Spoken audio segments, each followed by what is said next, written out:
2, 1. Hi, everybody.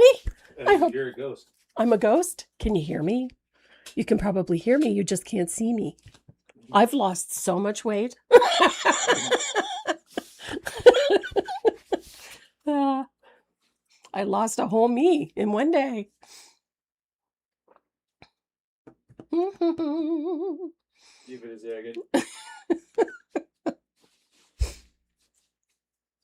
I don't know why that camera's acting up, Katie. I don't know.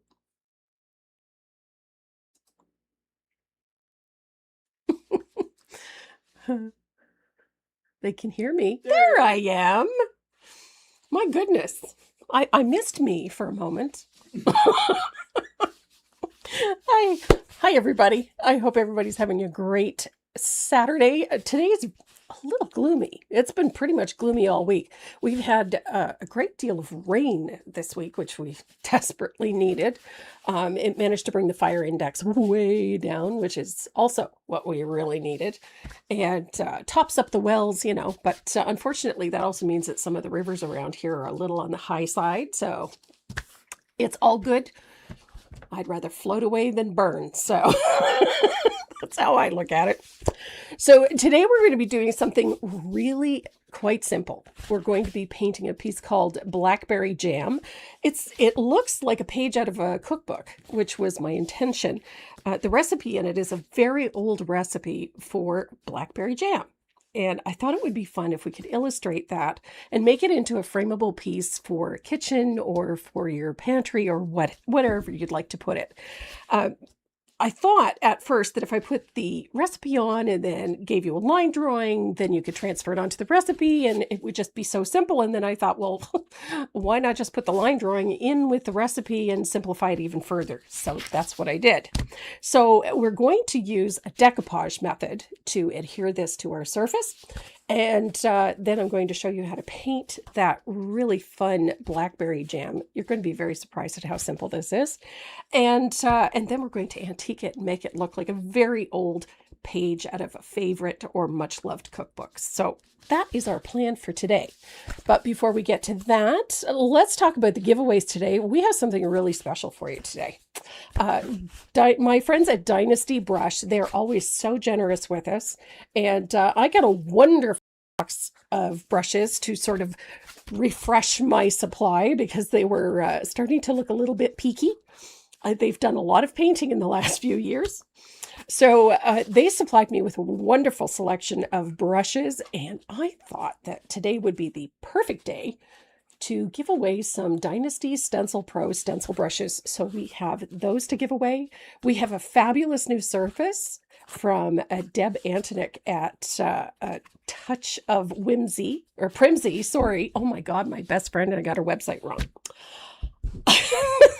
A touch of primsy.ca. She's got a wonderful surfaces, laser cut surfaces. So if you're Canadian, you can order from her. And if you go to her website and you're from the US, there are links there for the people that carry her surfaces that can ship from the US. So it'll make things a whole lot simpler for you.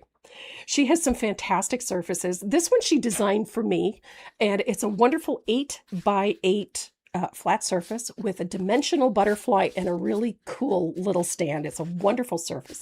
You can use it for a whole bunch of different things. It's just great. So we have one of those. We have that fabulous Dynasty Stencil Pro stencil brush.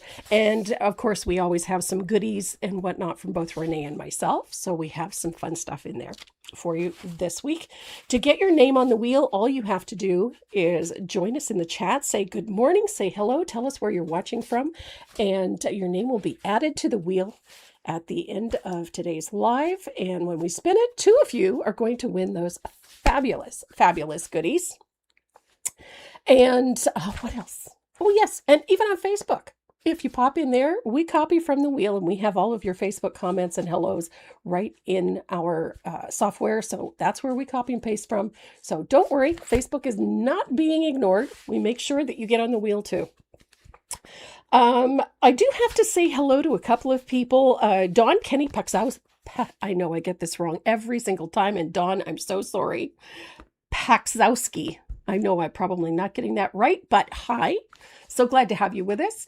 And Georgia from, I'm going to say she's from Arizona, big AZ after her name. Good to have you with us. And Iris Rorwick, hello from Arkansas. And my friend Gail Woolsey from Ontario, she's such a lovely lady. And Pat Jones from Pflugerville, Texas. I love the name Pflugerville. Love it. And Deanna Swindlehurst from the wet coast of Canada. Deanna, it's so glad to have you with us. And Gwen Bullender from North Alabama. I gotta say, Alabama is a really pretty state. I've been through there a couple of times on my journeys. And Tara Ellis. Hello, Tara. And Tina from Maine. And my dear friend Patrick from France. Hello, Patrick. I know, Patrick, you've been having horrendous high temperatures in Europe the past couple of weeks. I do hope you're taking good care because those high temps are really dangerous. And who else is here? Carol Colbert, my goodness, and Lisa Morgan. Aren't all coasts wet? Iris, the west coast of this country is particularly wet. I'm on the east coast. We get a little bit. Oh, excellent, Tina. Thank you. I'm glad they finally got there. And Marianne Lukes Green from Maine. Whereabouts, Marianne? I'm wondering where in Maine she's from. And Linda Safranco. Having heat indexes here, 107 to 109. Oh my gosh. Ugh. I'm in Canada. The idea of temperatures that high is just horrid. 107 to 109. I did read the other day that some places in Arizona can see 125. Oh, you're in Sebago. Right on. I'm actually, Marianne, I live about 2 hours northeast of Maine. It's, well, not quite 2 hours, but yeah, I can cross over in a few places not far from here, but yeah, Maine, and I have family in Maine, so I have nieces and brother-in-law, and I have a bunch of family in the state of Maine. And Judy Thacker from California. Hello, Judy. Ooh, Jane Burrows had blueberries today. And Connie Giesland, nice to have you. Oh, it's so much fun to see all the names and where everybody comes from when it scrolls through here. Kelly Davis, blurbs. And, oh my goodness. And there's our pal Lucy, 96. Ugh. Yuck. Too hot for me.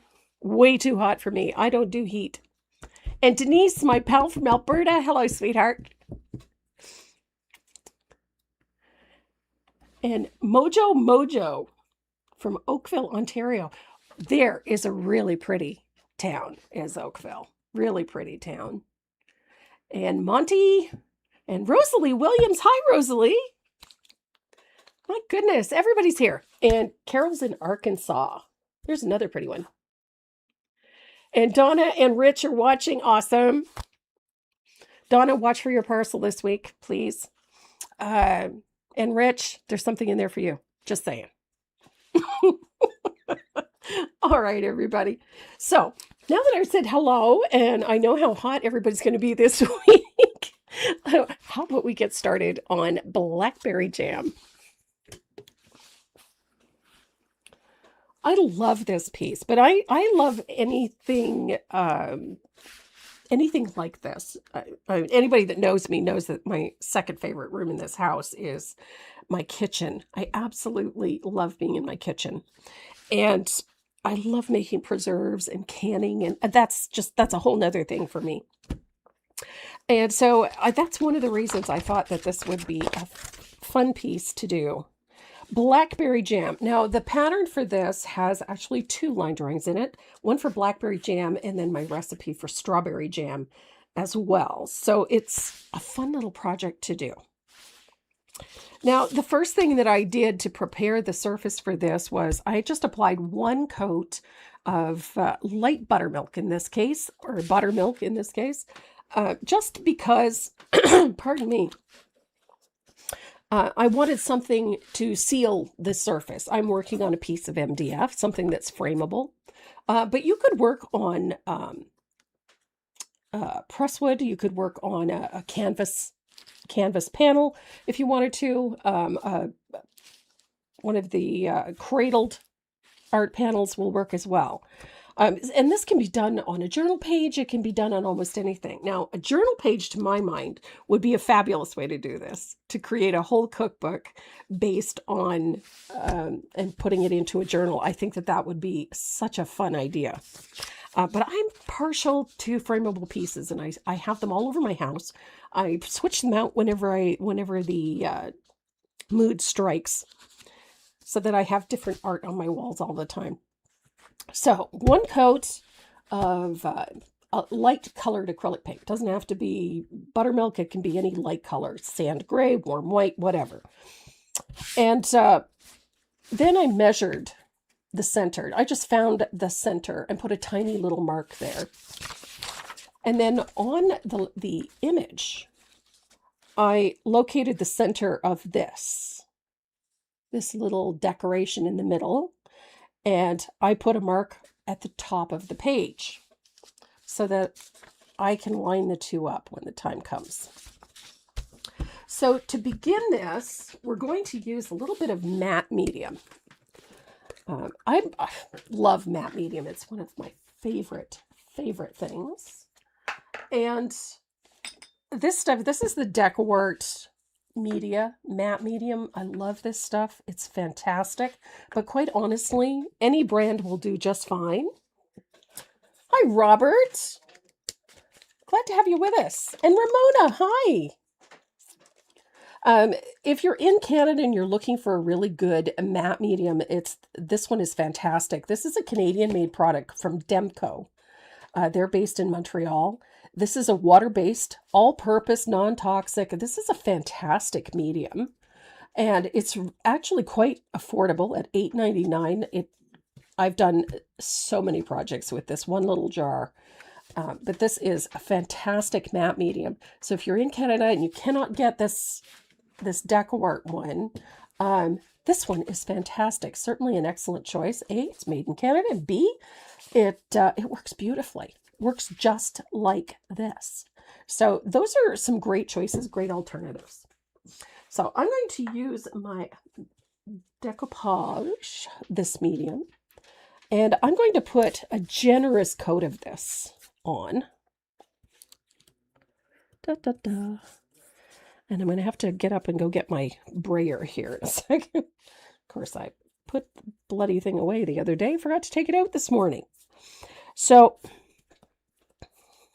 a nice generous coat of matte medium all over the surface. Don't be shy with it. Be generous. Make sure you get it particularly at the edges. You want excellent coverage at those edges. And then just brush it so that it's relatively even. Don't forget to seal your jar. And then we're going to use a spritzer, just a little spray bottle full of water. I think I probably have 100 of these, and I keep water in almost all of them. And Linda Salsini from Michigan. Are you up in the peninsula? So we're going to spray this paper back and front. You want it quite wet. Louise. Oopsie. I wondered who Mojo was. Louise Long. Okay, so you want to really saturate this paper so that it is very wet. You don't want it dripping, but you want it wet, so that the paper is quite pliable, right? See how pliable it is? And then I'm going to line up that little mark that I made. See right there? And I'm going to make sure that it goes right to the edge. Oops, paper's a little too wet. And then I'm going to lay this out neatly, like so. I tore my paper, but that's okay. So then I'm going to use my hands to smooth out the paper. Oh, this one's going to have some interesting textures, but that's all right. There we go. Then I'll grab my brayer. Ta-da.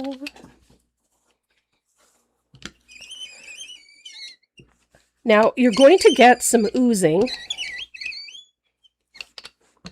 Why is it that I always manage to grab the brayer that squeaks? And you're going to roll it out firmly so that the paper, see, oozage.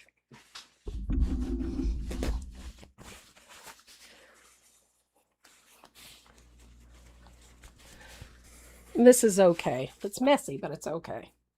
And then you're going to wipe off any excess that you have around.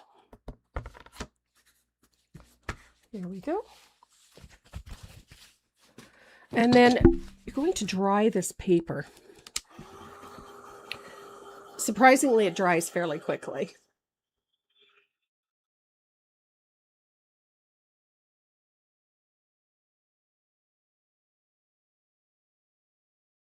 Hi, Bev. Hi, Lorianne. Yes, I agree, Jessica. We're going to call it that character. Yeah, I guess that's probably why it squeaks. Is there a chance of smearing if you copy it using any copier? That's a great question, Kelly. I have used inkjet printer to print off images, and then done this with it with great success. But there is something you have to do to prep the paper. So if you're using an inkjet or one of those tank type printers to print your line drawings, then what you do is you take your line drawing out to your garage or outside on the deck and spray it on both sides with a coat of matte spray. So any matte spray will do. The one that I use is the Deckwart brand, but any matte spray will do just fine. Spray it back and front, 1 or 2 light coats. And that all that does is seal in the ink. And it seals off the ink. And then you can go ahead and decoupage with them quite easily. I even spray it back and front with a little paper. It just lets the paper do a little stretching. It moistens it enough. And then you can go ahead and do whatever you're going to do without worrying about whether or not the ink is going to smear. And I've done it with both. This one is a laser copy. I have both a inkjet, one of the tank versions, and a laser printer in the studio. So I can do either or. I'm working in black and white on this one, so yeah. Inkjet printers, they work very well with a matte spray on both sides of the paper. Works just fine. So this is, although not perfectly dry, it is dry enough for our purposes. So I'm going to remove the excess paper by using this little gator. I'm just going to sand away, down and away along the edge. Look at that. This gives you such a beautiful finish.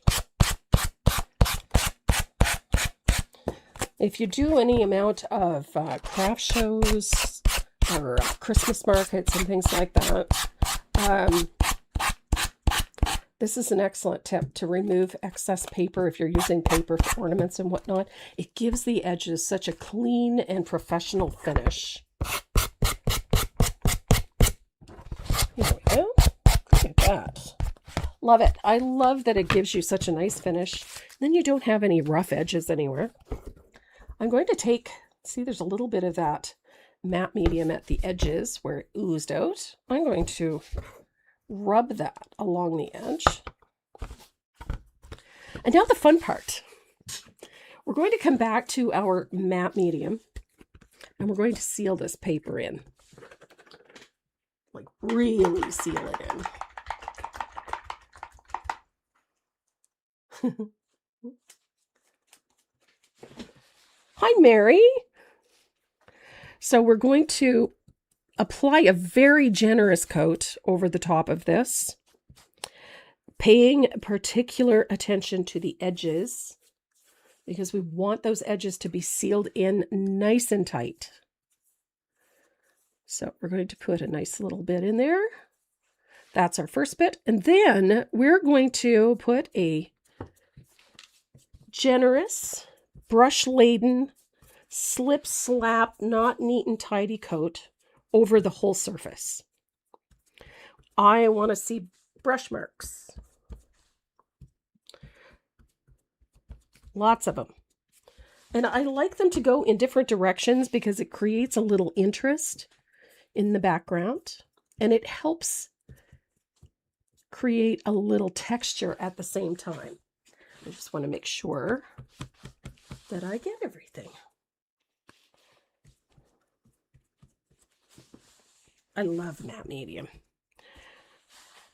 And it has some added benefits, and we're going to demonstrate those as we go.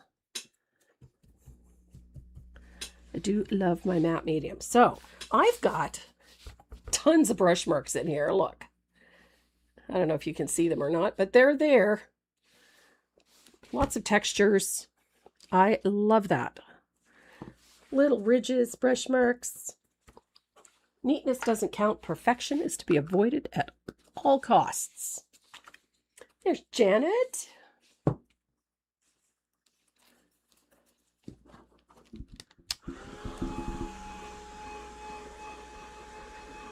Ooh, hi, Elka.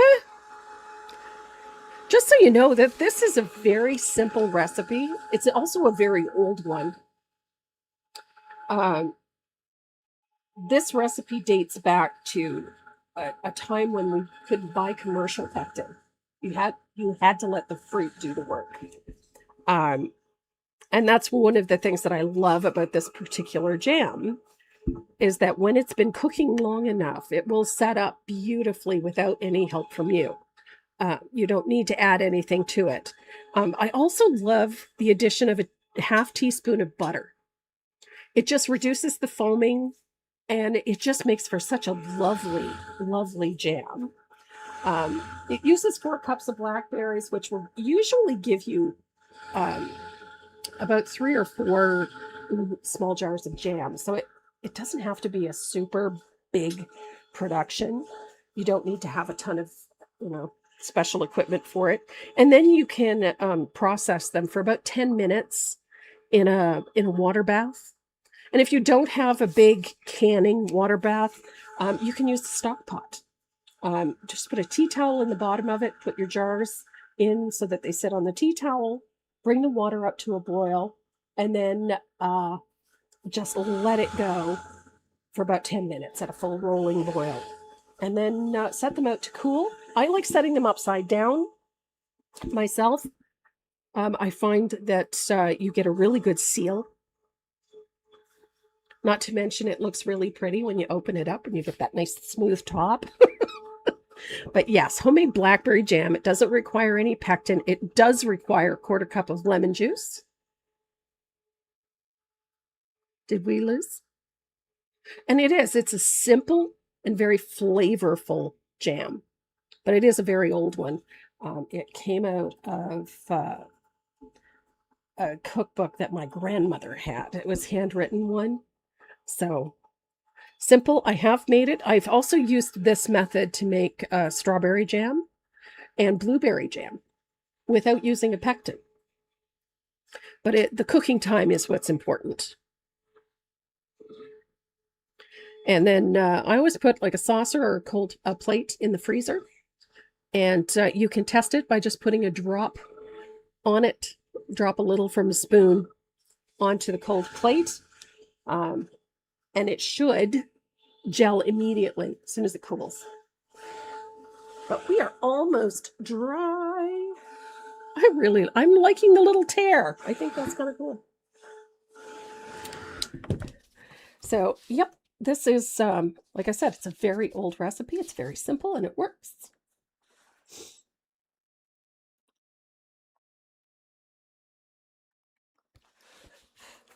So this is a little tacky. I'm gonna try that. Hi, Shirley. Elka, I've been kind of on a kick lately, locating really old recipes. I've been going through my stash of cookbooks. I have my mother's cookbook that she kept all of her recipes in. I have part of my grandmother's as well, which is part of my mother's. And there are some very old recipes in there. And I have some really old cookbooks that have been around for years. But some of my favorite recipes come out of the older cookbooks. I posted the apple bread, the old-fashioned apple bread recipe yesterday. That one, is a very old recipe. And it makes a very nice, dense...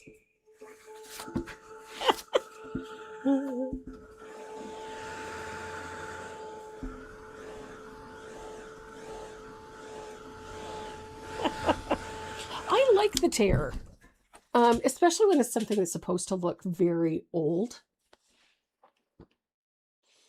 I love those little flaws. And when I was painting the original for this, I kept looking at it and thinking it looks too neat and tiny. So I went ahead and I used the lid off of a jam jar, believe it or not, and I pressed it into some paint, and I got these little rings. You can see them there. But it looks very nice framed. That contrast.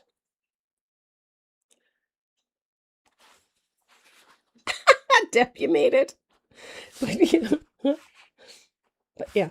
So it's a fun piece to do. It's really not a difficult one to paint.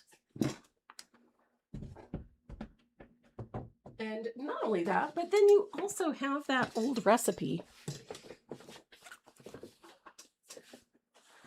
Can peaches be able, if you can shred them, they have to be shredded. I do have a really great recipe for a cake made with fresh peaches. And it's a white cake. And you make a caramel for the bottom. And if you can, when you peel your peaches, keep the peach peels, boil them down and make them into a syrup. And then you can use that in the bottom of your cake pan, lay in the slices of peaches, pour the batter over top of it, bake. And then when you flip it over, you get this absolutely fantastic, almost caramel-like, but peach-flavored caramel-like topping, like an upside-down cake. Yeah, it's fantastic.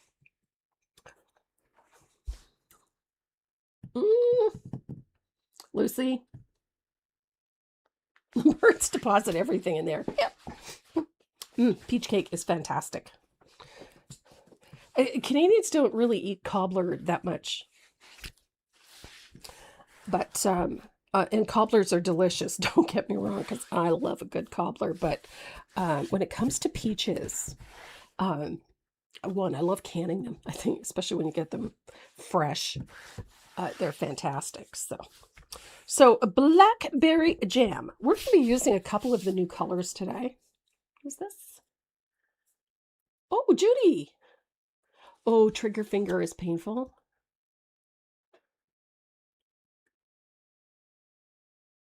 On your reading. Oh, good for you. Oh, fresh peaches. Oh, yum. Well, it's just not a common thing here. People do eat it, but yeah, it's not a common thing here. But you have to remember, peaches are not something that they grow. Well, we grow them in BC, but not here.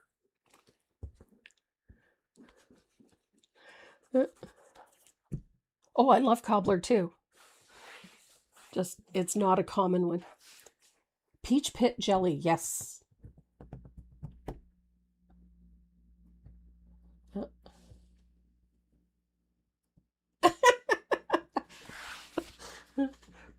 jelly is, I love it. You do the same thing with strawberries. Do the same thing with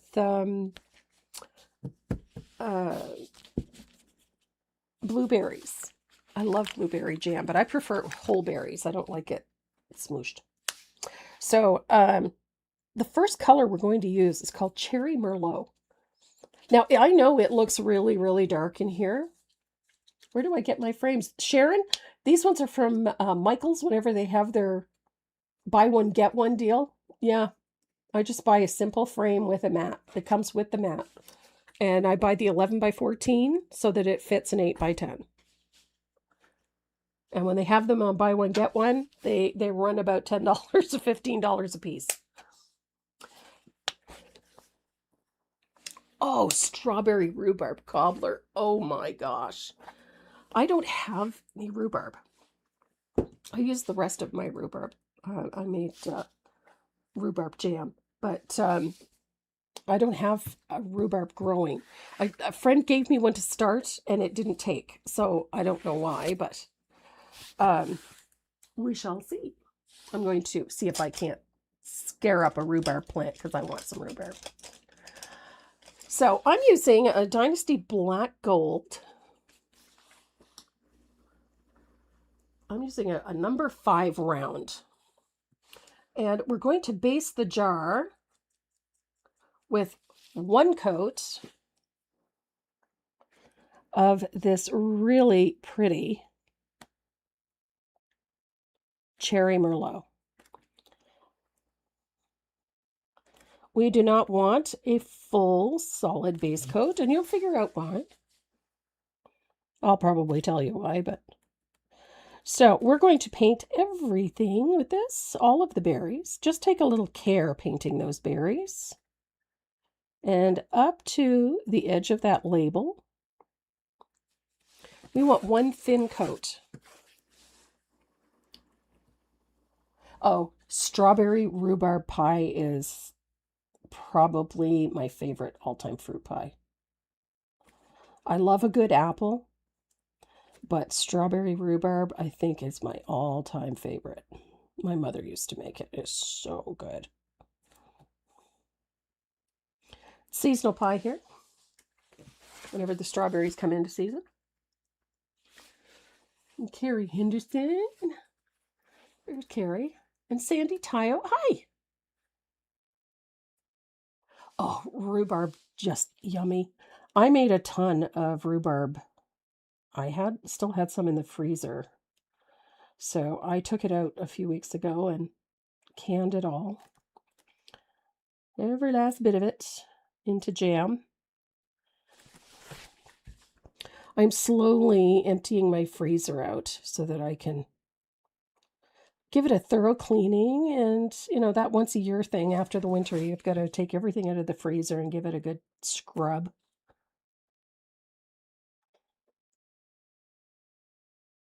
And it's a big job, so I prefer to, it gives me the chance to sort of empty my freezer and then go through everything, and anything that's, you know, getting towards the end of its best before, I like to do something with it before then. So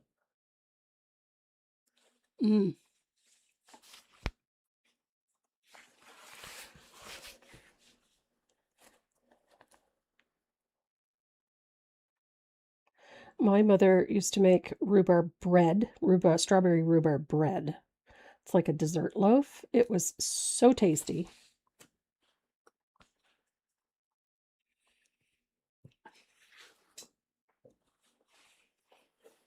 Oh, see, that's what I want. I want lots of rhubarb.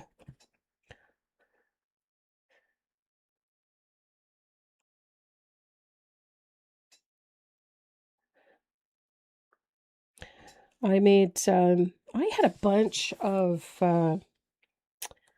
fruit. I had cherries. I had like pitted cherries. We had removed the stones before I froze them. So I had cherries. I had blackberries. I had cranberries. I had currants. And I had strawberries. So I took all of those and meted them out. And I made fruit compote. So I got about probably a good 4 or 5 liters, quarts of fruit compote out of it. And we use it for so many things. We put it on ice cream. We put it on, pick a flavor. We use it for all sorts of things.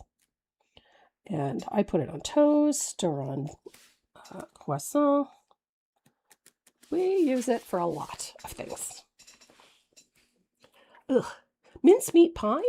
Oh, fruit compote is to die for. Now, I've never really been a big fan of mincemeat. Hey, Karen. Oh, cherries. I had a whole bunch of black cherries in the freezer last year, and I used the fruit and just made a simple syrup, added lemon juice, and then canned them for juice.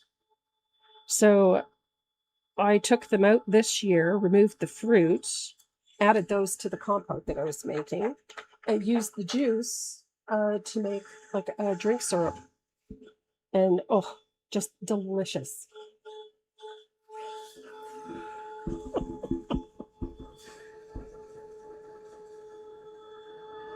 Can we vitamin peaches?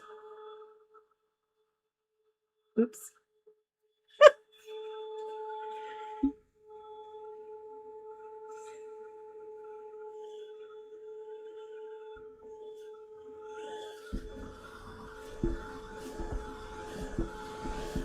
Peaches are fabulous, and it's peach season, so it's excellent time to do anything with peaches. So in here, in between our leaves here, we still have more jar. So I like to go in here with a little of that color just to keep everything balanced. So I have 1 coat. I'm just going to empty my brush here. I have 1 coat of cherry merlot on my jar.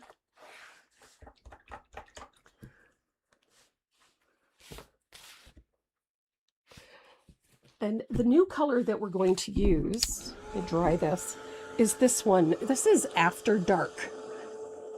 This is a really dark purple, like really dark.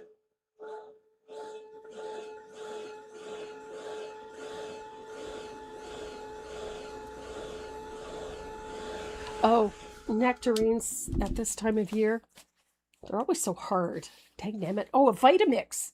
Yeah, sure you can.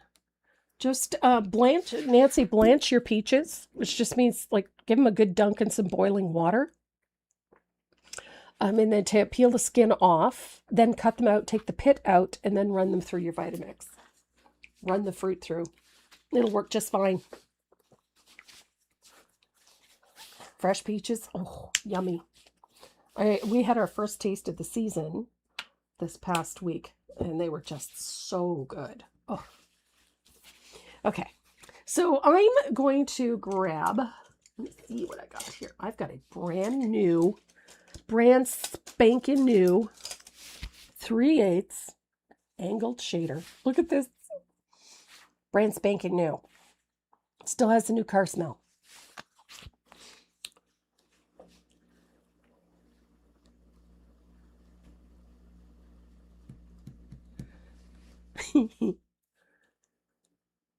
A gallon of blackberries. Oh, blackberry cobbler would be so good. It's just, I mean, around here, I know a lot of Canadians eat it, but where we are right here, it's not a common thing to make cobbler. We have other things that we tend to make around here, but cobbler is not a common one. So we're going to use a little bit of that After Dark. This color is so gorgeous. We're going to shade underneath that lip, underneath the covering, the cap. And we're going to shade the sides, down the sides. I need a bigger brush. This one just isn't holding enough water. Oh, that's better. So we're going to shade around this jar like that. Now this color is a little on the transparent side, which is in our favor. Oops, after dark.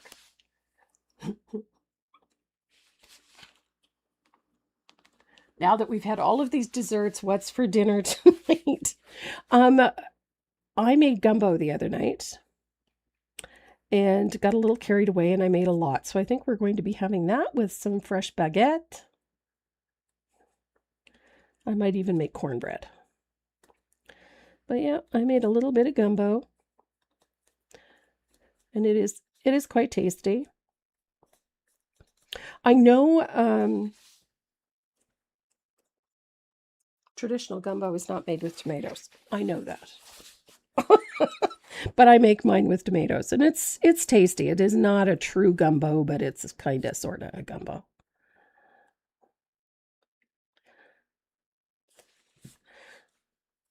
Yeah. I love this after dark. It's such a pretty tone. And we're going to use it quite generously in this piece.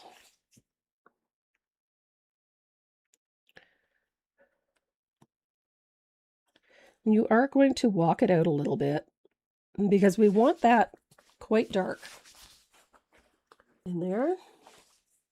And up underneath our little cap here.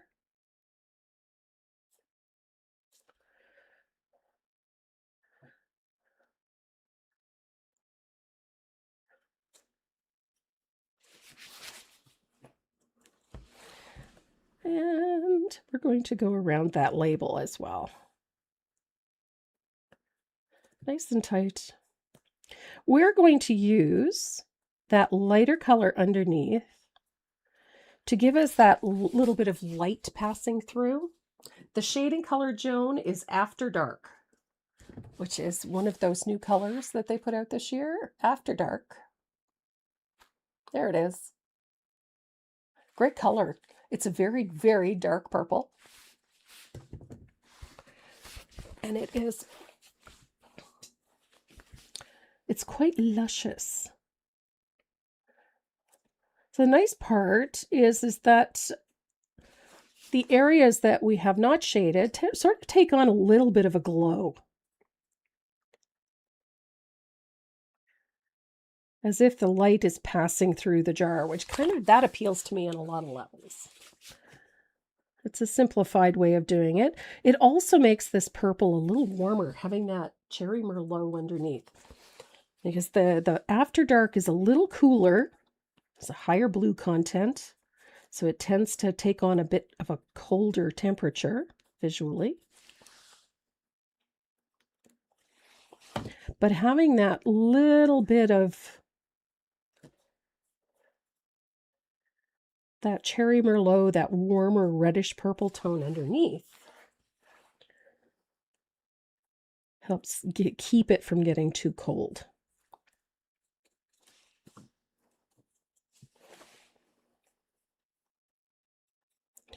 Now you can come back around and deepen it even further with another coat.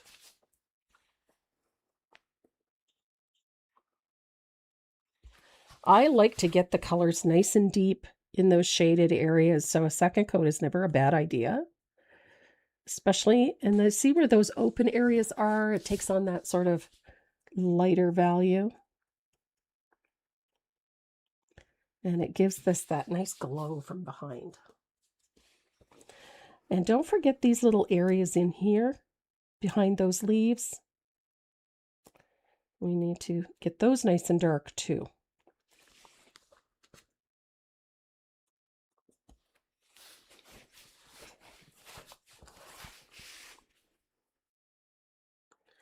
Such a great tone, this purple. Years ago, and I do mean years ago, Delta Ceramcoat had a fabulous color called Chocolate Cherry. And it was a rich.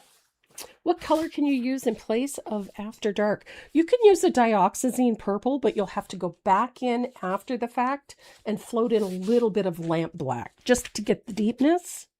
But a little diox will do the same thing.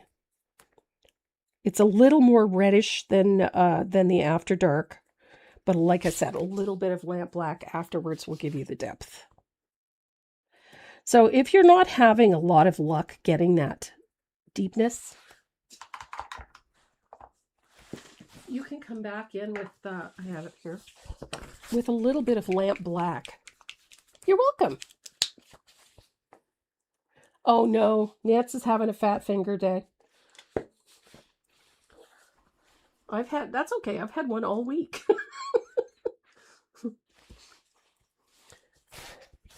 So I spent a big chunk of last week sorting out issues with my website and with Google.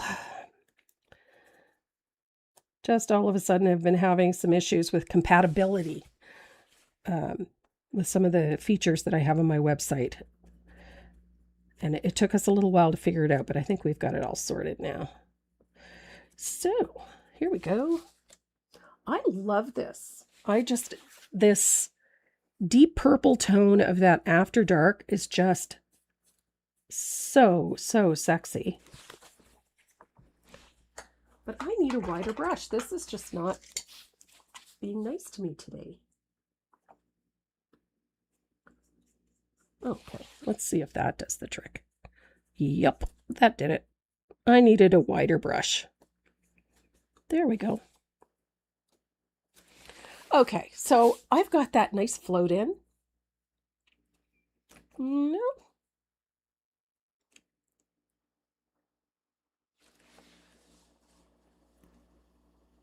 Oh, you know what?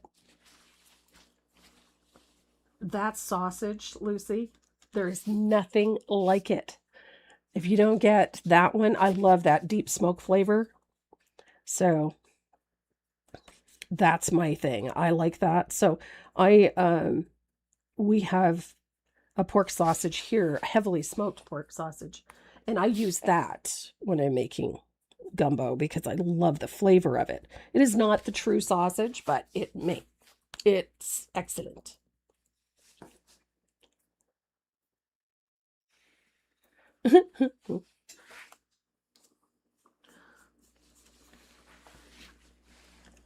Yep. Yep. Minced pie, that's it. For dried fruit, spices, sugar, nuts. Yeah. No, not a fan. Just like I'm not a fan of fruit cake. My mother apparently made one of the best ones, but I could never. No, thank you. I am not a fan, never have been.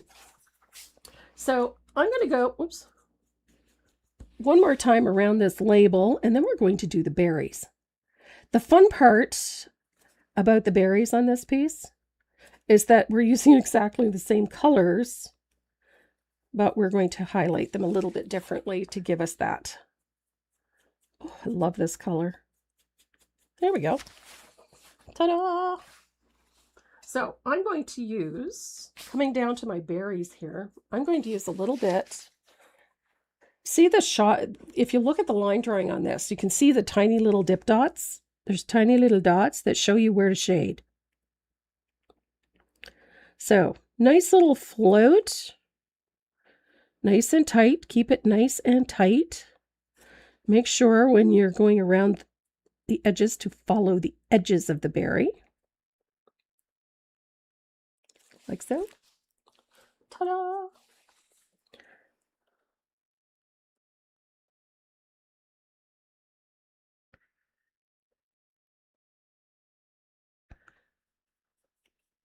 I love the look of this. I just think this is so fun to do. Look at that.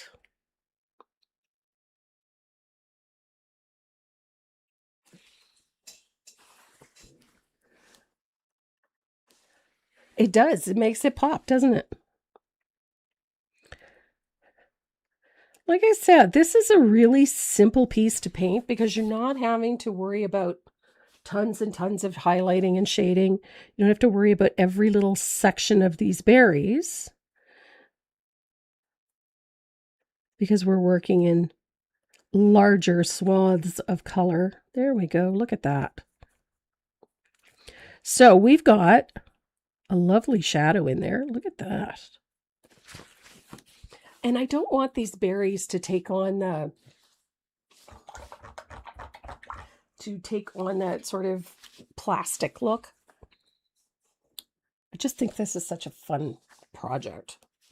So now that we've got that shading in on the bottom half of the berries, you can take a smaller brush and just in a few spots, we don't need to go everywhere, but just in a few spots, we're going to shade some of these forward berries just a little to give it a little bit more depth.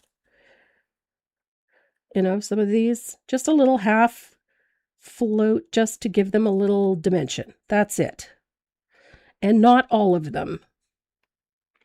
We just want to give them a little more texture. So it's a simple little float on the lower side, keeping the light towards the left-hand side. So look at that. Super simple. Yeah, you can use pencils over matte medium, absolutely. So if you wanted to go in and shade this, do this in colored pencil, go for it. You could even use like fluid acrylics for this. You could use watercolor for this. There's all kinds of fun things you can do with this. Markers. What is this? I was raised on spaghetti. Chicken sausage and shrimp gumbo. Ah, yum. I love gumbo. I use tomatoes in mine, but not everybody does. I use the smoked sausage. It's a pork sausage, but it's heavily smoked. I use the pork sausage. I use a little bit of homemade bacon in it. And I use a little bit of hot sausage. And then I make my own Cajun seasoning, gumbo seasoning. So I use that. It's yummy. But that's what we're having for supper tonight. A not so traditional gumbo. The blackberries are on. Yeah, I know. Blackberries are in season, so.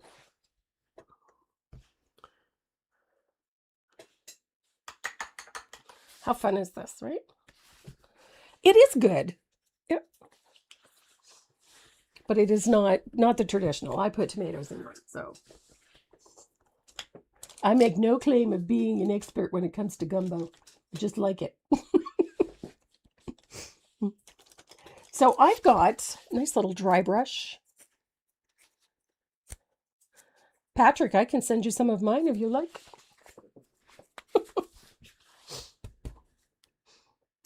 So I'm going to take a little bit of warm white.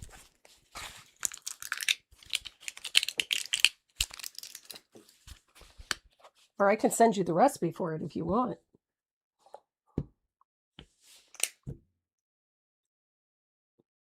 Oh, yeah, absolutely.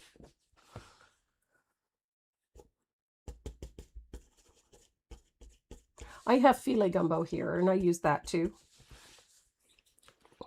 Filet. So a little bit warm white on a dry brush. And you can pick up a little bit of that cherry merlot, mix it with your warm white.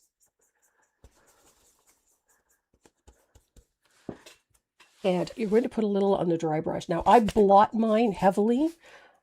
And then in that open area here, we're going to put a nice dry brush. See that line that comes down there?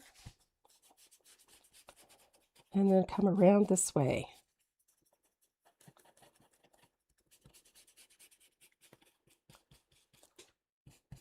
In that open area, like so. Nice little dry brush of that cherry merlot and warm white mixed together.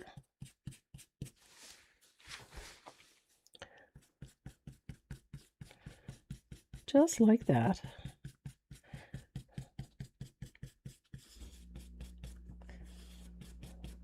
I love that softer look that it gives.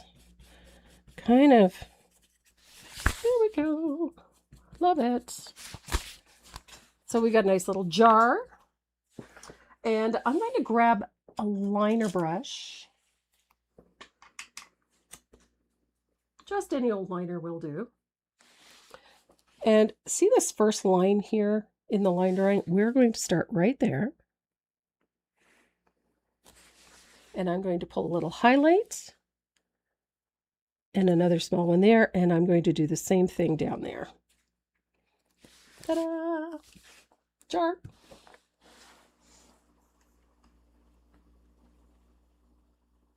Oh, nut and raisin cake. Yum.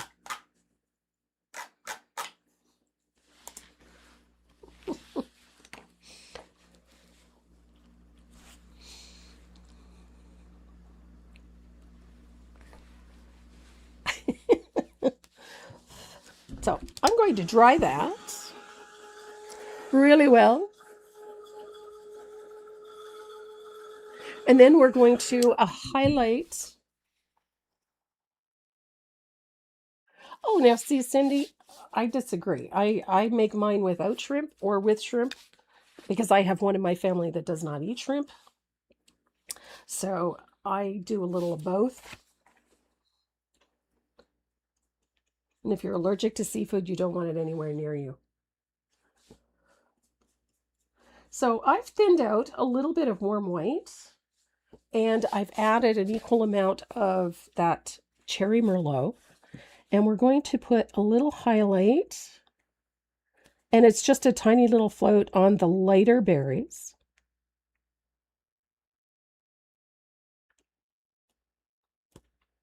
On the highlight side.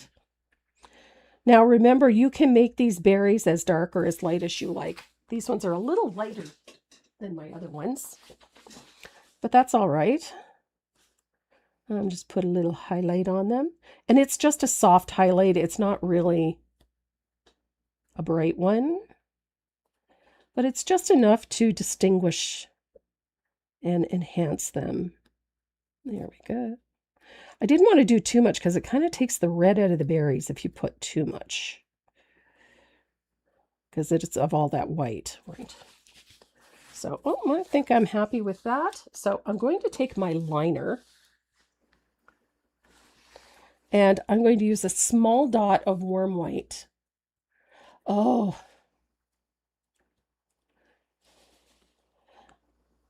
I'm with you. Anything with seafood. I love seafood. And I make a killer Atlantic chowder. Just saying. I make it at New Year's. Karen Jones knows what my chowder's like. I make it at Christmas Eve. That's our big meal, usually with fresh baguette or homemade biscuits. So just a few dots to give our blackberries that wonderful shine of fresh washed. Look at that. There we go.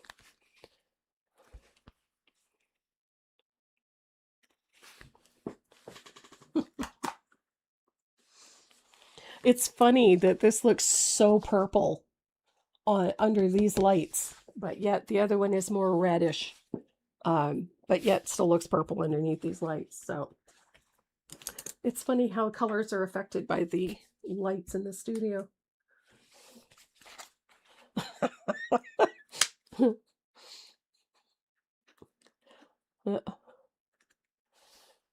Oh, all my seafood chowder is loaded. It's clams, crab,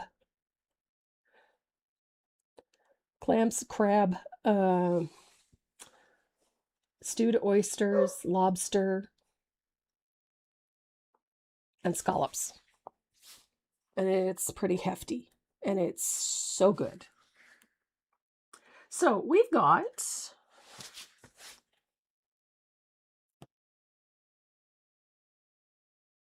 a little bit of lush green. We're going to put one coat. And follow the shape of the leaves when you're putting that in, so that you don't have brush marks going in 10 different directions. So there we go. So one coat is all you really need for this.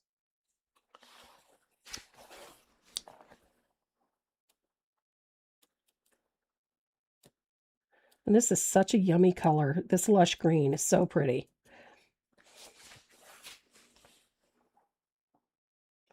Now I have mine thinned out with a little bit of glaze. You can use glaze or water, either one. It is quite transparent. There we go. But again, I've included all those little dip dots to show you where to shade. So I tucked all my line drawings in. So there's my green. Oh no.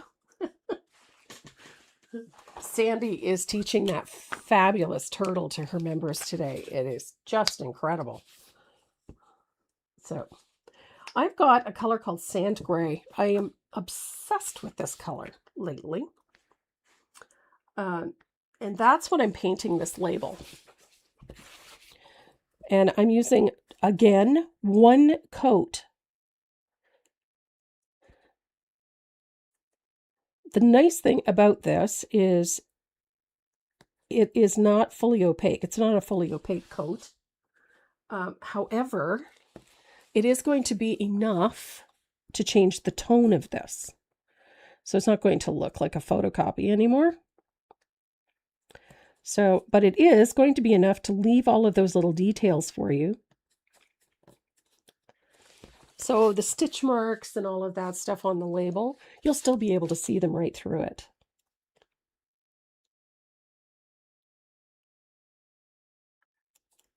But yep, one coat.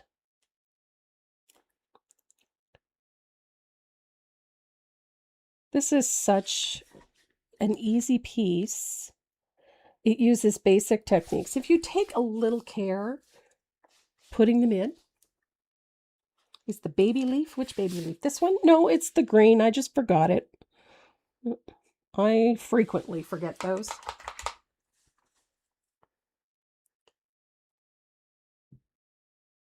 Red beans and rice and jambalaya. Oh my gosh. Red beans and rice. I love red beans and rice.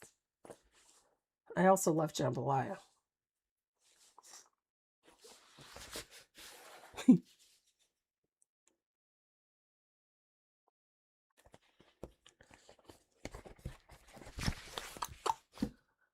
Et voila. So I'm going to dry that. Agreed, Bobby. This is a project that you could do for any season. It's also something that's easy to do. Would make a great gift if you wanted to share a recipe with a family member. You could take an image of whatever that is. If it was something for cookies, you could do the cookies and paint them. If it was something for, say, a soup or a stew, you could do a bowl, a bowl with a spoon and whatnot, and then have that favorite family recipe on the side. I mean, it's a pretty easy project, but it would make a great gift. Oh, Slap Yo Mama and Tony Chachery's. I love both of those. And I agree. I like Slap Yo Mama better. That's the recipe that I use.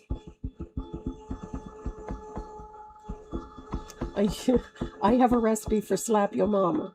Mm-hmm.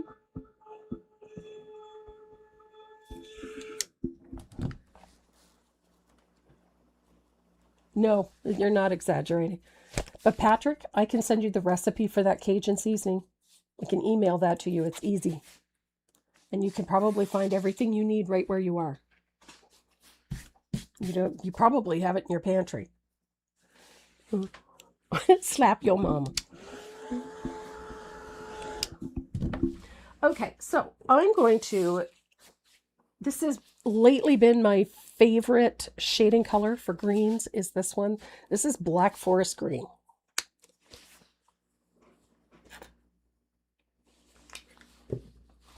And I like it for a couple of reasons. Ooh, makes that brush out better. No problem. I'm happy to do that, Patrick.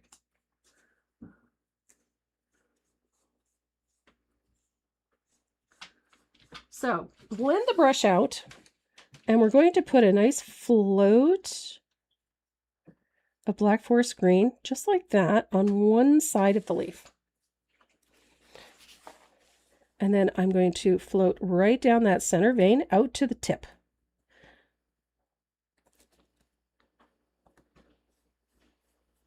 Just like that. And then on the other side of that center vein, I'm going to put another float out to the edge, like so. I only want the shadow to go about 1/3 of the way up. Just like, oops. There we go. So we've got that nice little shadow in there. I want to keep that center vein open. A recipe book. I just posted some new recipes on my website. I put the recipe for oh, bless me, I can't even think what I just put a bunch of them up, so I can't remember which ones they are off the top of my head.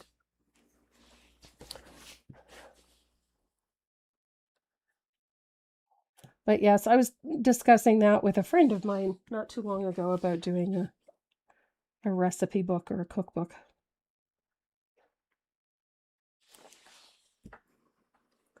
My own cookbook is getting a rather oh yes, absolutely. My jerk seasoning recipe is already up there, but I'll be happy to put that Cajun seasoning one up because it is quite good, and you can adjust it if you don't like a lot of salt. Mine doesn't have a lot of salt in it, mainly because I adjusted it. But it also has, you can adjust all of the flavors to your own. No, Patrick, Old Bay is not the same thing. Old Bay is for boils. Mainly. That's the only thing that I use it for, is for boils. It's great for boils, don't get me wrong, but I find it very strong, so it's not one that I use for actually mixing directly into food. I find it a little much.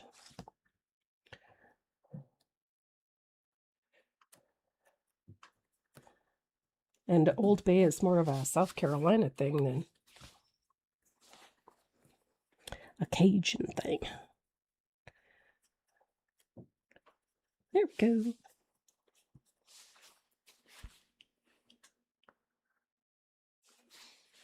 Aww. Oh. No turkey? Yep. Poor old fella. Here we go. So I'm going to dry that. The reason I chose this lush green was that more earthy, old, yellowish tone, that dirty yellow tone that's in it. I preferred that because it has sort of a vintage look to it, which is one of the reasons I went to that. So I have a little bit of margarita. We're going to use this as our highlighting color.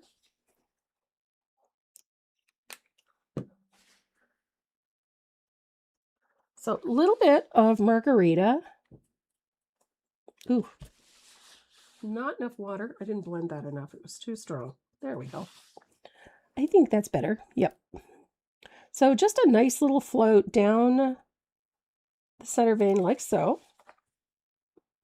And then I just sort of chip in a little bit at the edges in a few places.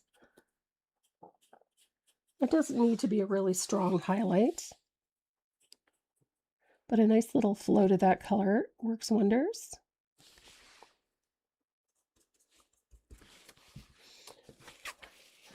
I particularly am fond of the sort of the hard-edged look of this with the line drawing showing through. to give you a lot of the detail, which works for me.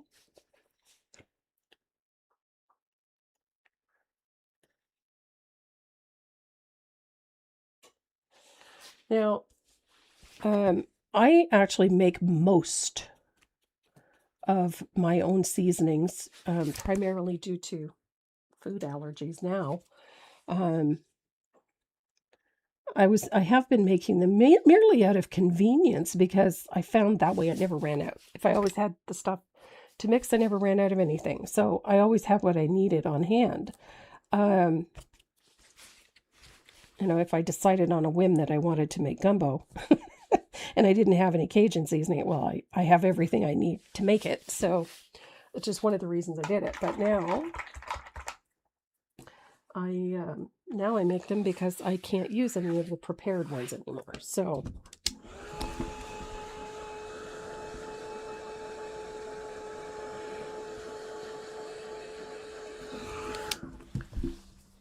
I've got one little leaf left to do, little float of that. Oh, I love that color. So that Black Forest green is what gives these leaves that richness that I like so much. I like the depth of it. I also like that it adds a bit more of an earthy value to things, right? So that all of that rich green, instead of them looking perhaps a little plasticky, I really like that this Black Forest is transparent enough that it gives you that richness in the leaves.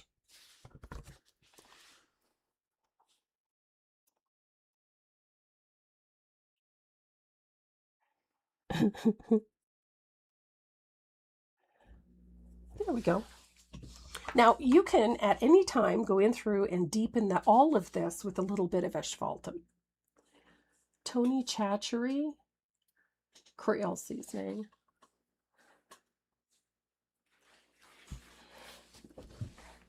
I'm not. I find Tony Chachery's is very salty. That's my personal thing. And yeah, it is very similar, but I find Tony Chachery's is salty. For me, anyway. Okay, so our leaves are done. Look how pretty. Nice rich leaves. So let's talk about this label. The label on here is... Where's my asphalt? There it is. Hi, Bobby. You came in late. What surface are you using? And what was my project inspiration? The surface that I'm using is an 8x10 MDF panel. You can use an 8x10 canvas board or one of those cradle panels. There's all kinds of fun things that you could use. You could put this on a recipe box if you wanted to, or on the cover of a recipe book or your favorite cookbook. You could do this in so many different ways. My inspiration for this was an old recipe that I had for a very old recipe for Blackberry Jam. And I just thought it would be a fun way to incorporate, the look of it and this old family recipe for Blackberry Jam. I just thought it would be a really neat way to do it. So I created a recipe page to make it look like a recipe book or out of a cookbook, and then incorporated my line drawing directly into it so that you don't have to trace and transfer anything. It's already there. So, and then I painted it, and then my end result is this. And I just love the way it looks. I just think it makes such a pretty piece of kitchen decor. And it would make a wonderful gift if you wanted to share an old family recipe. It's a great way to pop that together. So that was my inspiration behind it. What a great question.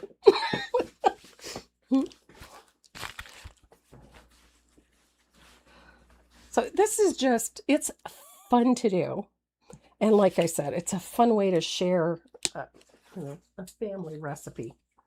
If you wanted to do it as a Christmas gift, I just think that this is fun and easy, and it's sort of an heirloom type piece of artwork.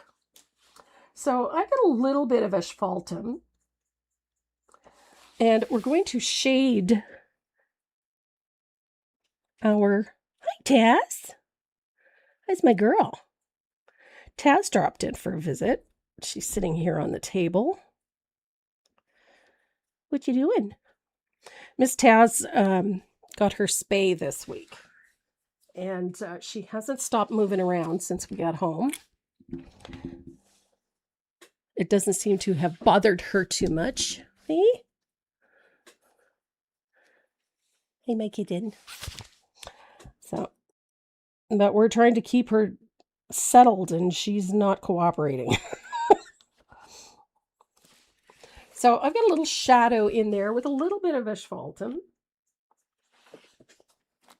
And I like to take the asphaltum all the way around the outside edge, just not a strong float.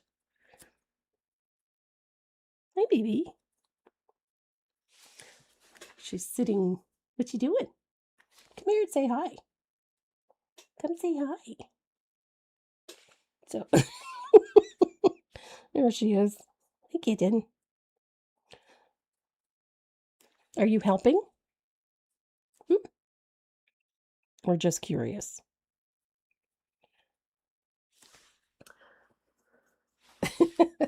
So, little float of asphaltum all the way around the outside edge of the label. No. Not on the palette.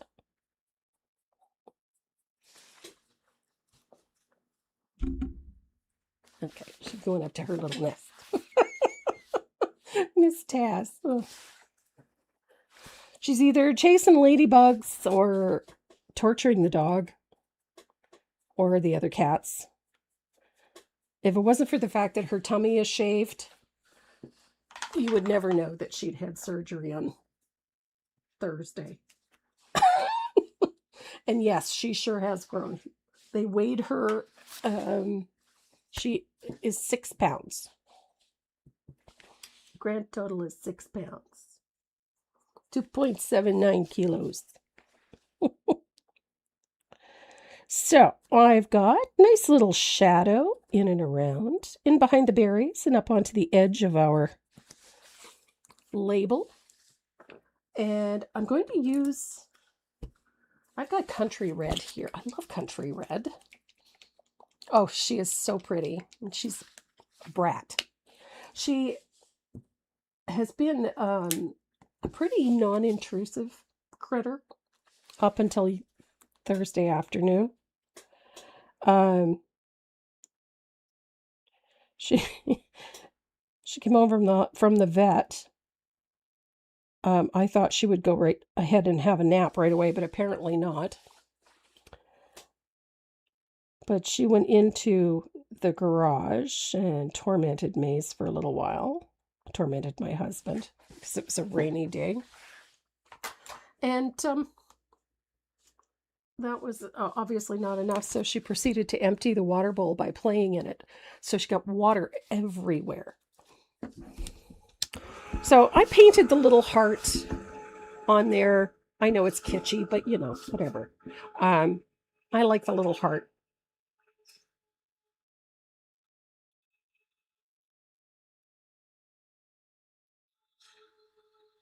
I painted that with country red. So I'm going to make sure it's good and dry. And I'm going to use a Posca pen. I've got the fine tip Poscas in here. I'm going to use my Posca pen to do the lettering. And when I did this, I chose a font that looks like handwriting.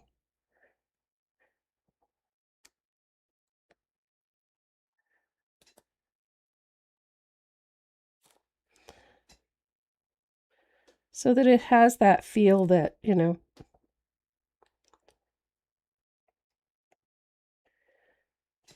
looks homemade.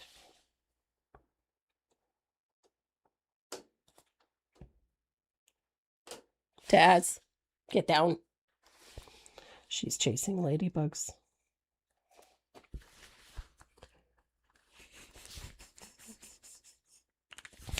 There we go. And it's just a simple one. It's called Hand Script. It's just a simple font. Nothing fancy.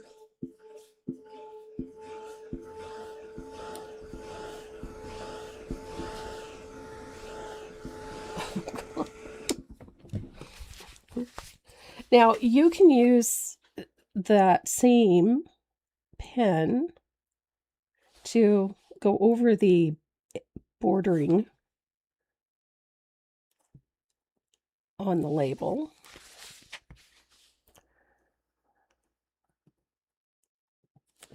And you can wait a little bit towards the end and then use the black gel pen or another ultra fine pen to do the stitch marks on the edge of the label.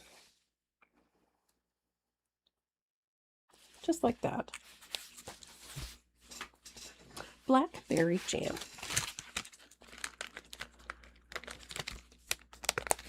Oops, I think she's finally going to lay down and have a nap.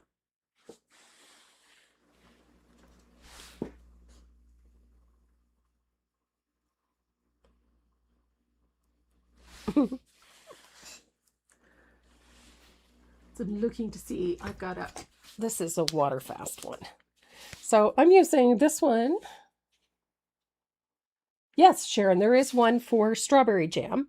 The line drawing for strawberry jam is in there. So I've got this one. This is a line maker from Derwent. These are fleece, they're permanent and they're water fast. So I'm going to use that to put in the little stitch marks. And again, they don't have to be perfect.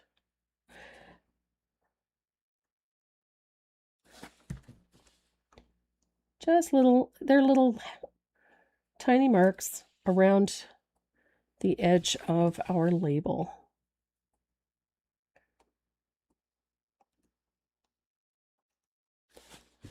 They don't have to be perfect. It's just to add a little bit of interest to the edge in here. It gives it an old-fashioned look.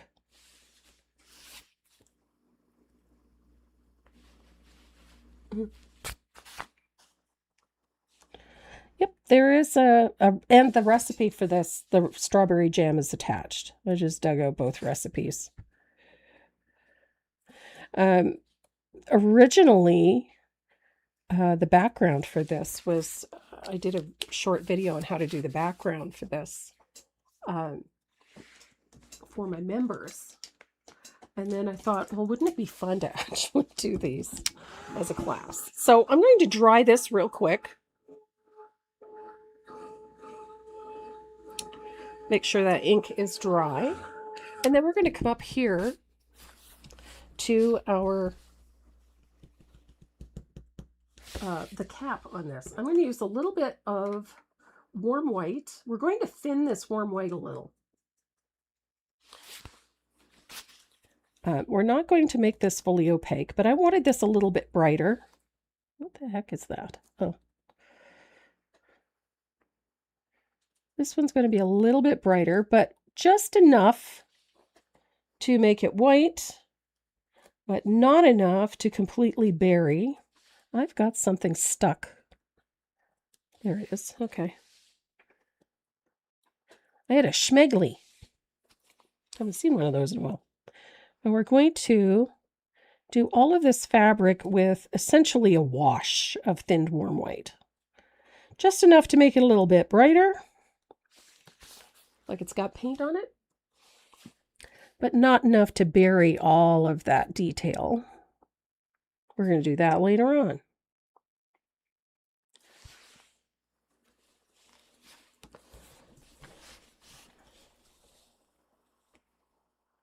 Take a little care when you're doing the edge here of this little fabric cap. Now, I chose to do this as a gingham because I think it fits with that, old-fashioned look. My grandmother, I know when my grandma used to can things, she used linen She always had scrap linen laying around or scrap fabric left over from, various sewing projects and whatnot. And she always cut them into these, little 6-8 inch pieces of fabric, little squares. And then when she was canning, she kept the rings on until everything was nice and cool. And then she would take all the rings off, and then she would cap the jars with a piece of that fabric. And I always wondered why. And she told me it was to keep them clean, keep the dust off them. And it wasn't until I started canning that I realized just how smart that was. Now you don't have to worry about anything, dust and crud and not so good things getting on your canning good. But, she would use like pieces of linen or whatever to cover them. And I always thought that was just such a clever way to solve a problem. Can I hold it up so we can see? Hold what up? Did I miss?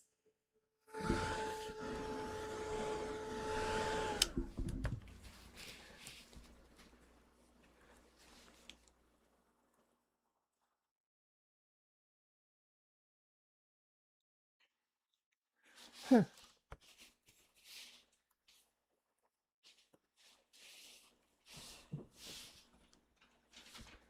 So there's the lid. You can still see all of the details on there quite clearly, which is going to be really good for this next step. So we're going to be using Country Red. I think it's probably one of my favorite. Oh, I'm sorry. You didn't see the lettering. Hold up the piece to see the lettering. It's just simple handwriting. Very simple. So Country Red, probably my favorite, most commonly used red. Hello. And I'm going to use, what am I going to use? I'm going to use a rigger. Ooh, do I have a brand new rigger? Do I have a brand new number 2 rigger? Which one is this? That's a 4. It's too big. What's this one? That's a round. There's my rigger. Oh, not that one. That one. So we're going to use a rigger to do this, but you can use a small flat if you have one. You just need something that's going to square off a little bit.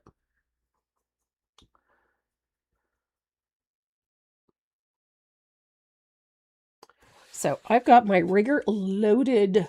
Look at that, squared right off. And you're going to paint these stripes first. She sounds like she's gassed. She is. Yeah. Did she go to the park? Yeah. What was it today? Ball or frisbee? Ball. Ball. So, first stripe. We're going to do all of these vertical ones first. One coat.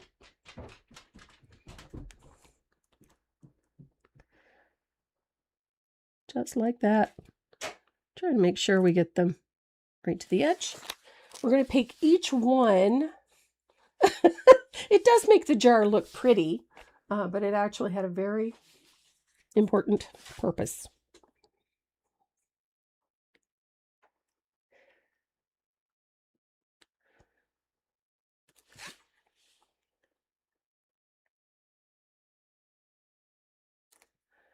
There we are.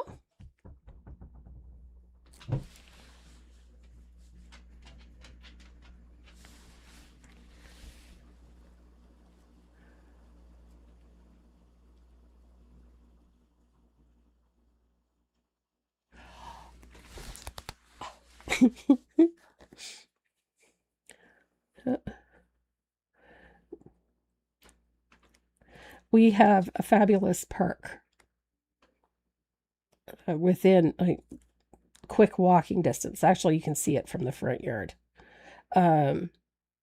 just down the laneway. And every day, Maze gets to spend time at the park, either chasing the frisbee or a ball. They and my son, we have a tool to throw the ball even further. We have one of those chuck it things. And that dog comes back she sounds like a Harley. It's unreal. So look at that. We get all our vertical stripes. Now we're going to continue those vertical stripes down here.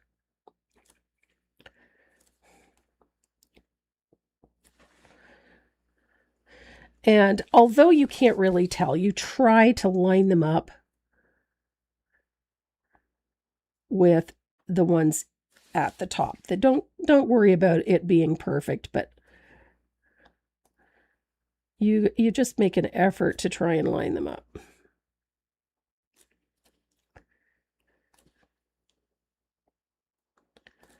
Because this is all going to be part and parcel. Oh my goodness. What a terrible thing. Broken hands.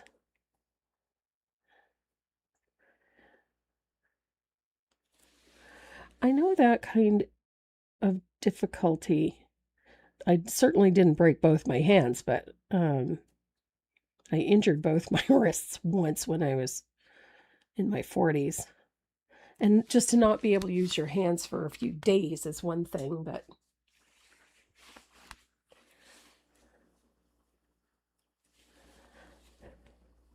to go without your hands for a long period of time would be incredibly frustrating.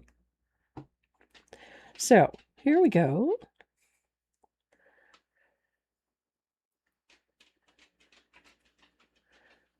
I just think this is such fun. So country red for those stripes. And this just makes it remarkably easy having all of the line drawing on there. You don't have to trace anything. It amounts to the same thing. Oh, I know. Maze will go until she just functionally cannot. She has just this insane drive to chase things. Especially a ball. And she'll walk around the house with one in her mouth. She falls asleep with one in her mouth. She's a lunatic. She's a Mal. Oh, my stars.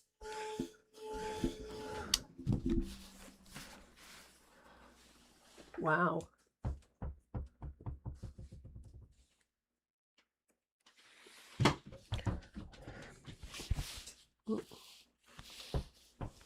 So now that these are dry, we're going to do the stripes in the opposite direction. And where those two colors overlap, it is just by nature of being a second coat, it's going to darken. Just like that.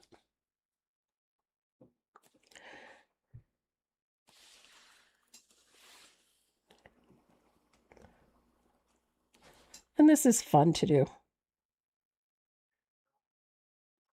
Look at that. I have one of those silly little hairs. It's picked up a little bit of lint. That drives me bananas. You pick up a little piece of lint or one single strand, some fuzz off of a sweater or off of another cat or whatever.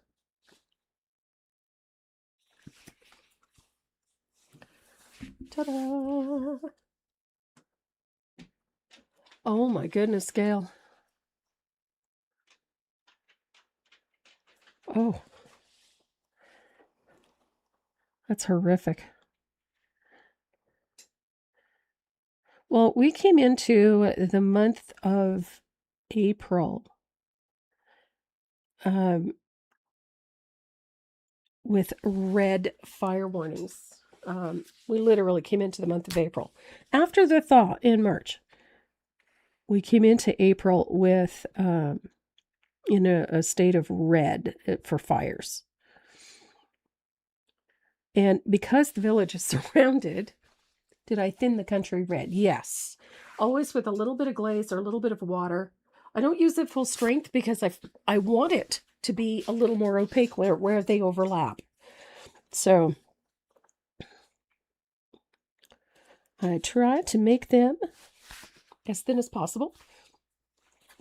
And then on this one, you can see it's got the stripe that runs across right here, all the way across. And this makes it a little easier to paint too.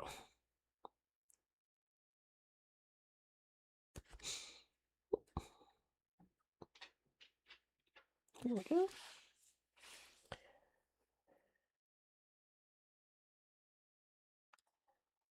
Here we go.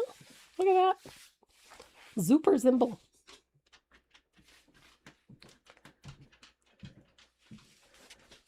Oopsie daisy. There we go. So now we've got all those stripes done. Look at that. I'm going to pick up one here because there is one there. Here we go.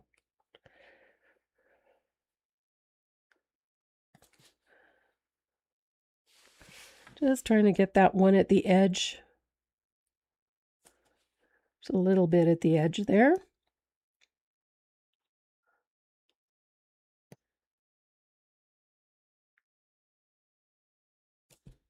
There we go.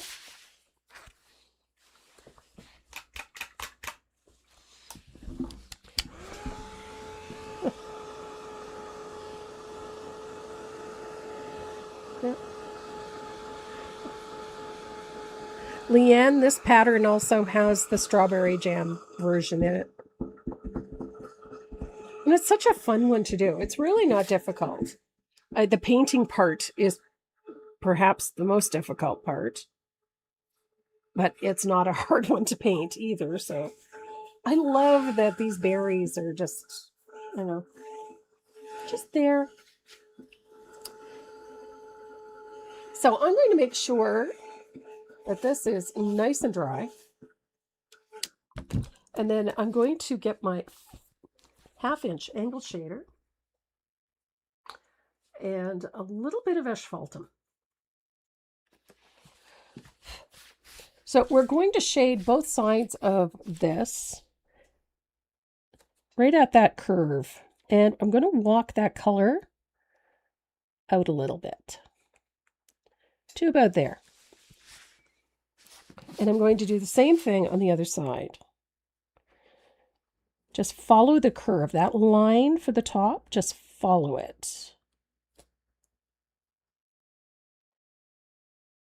And get in underneath that. There we go. Look at that. So I've got a nice little float on both sides.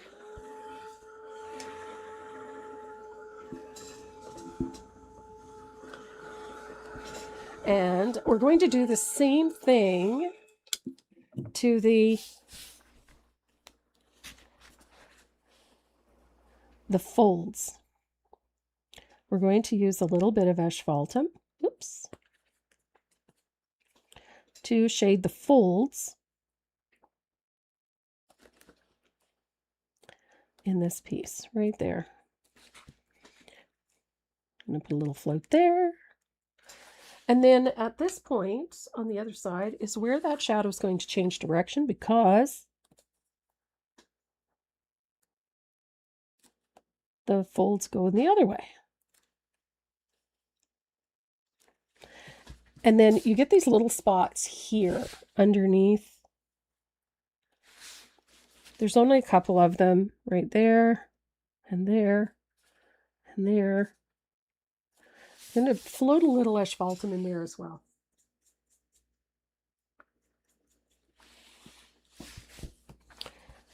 And then I'm going to take my angle and I'm going to float right underneath that twine.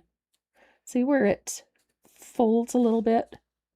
Right there, underneath that twine.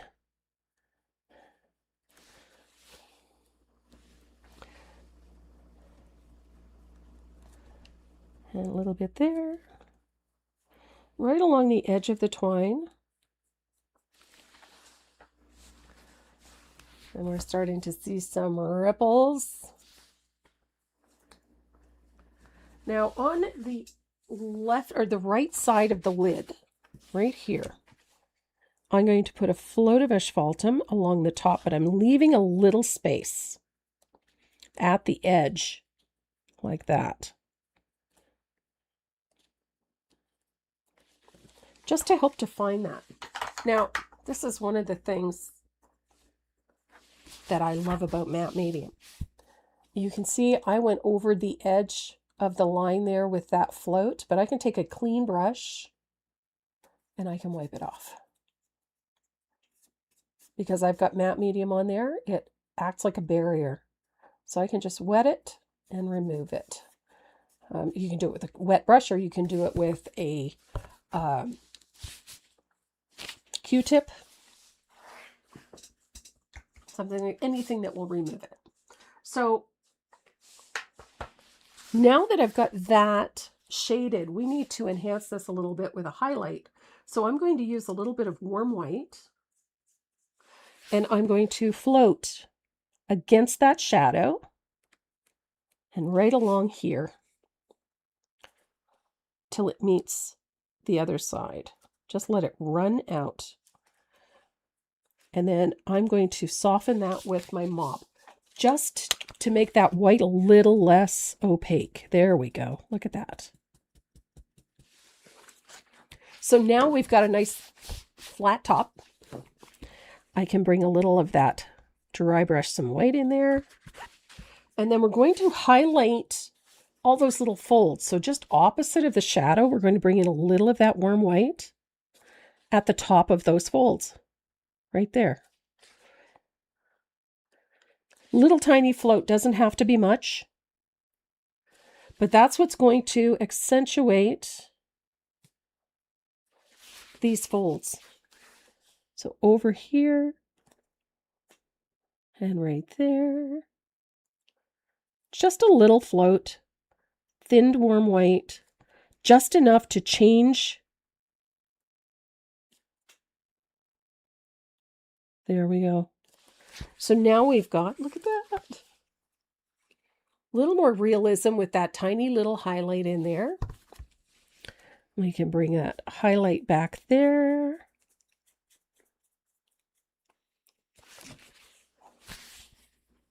So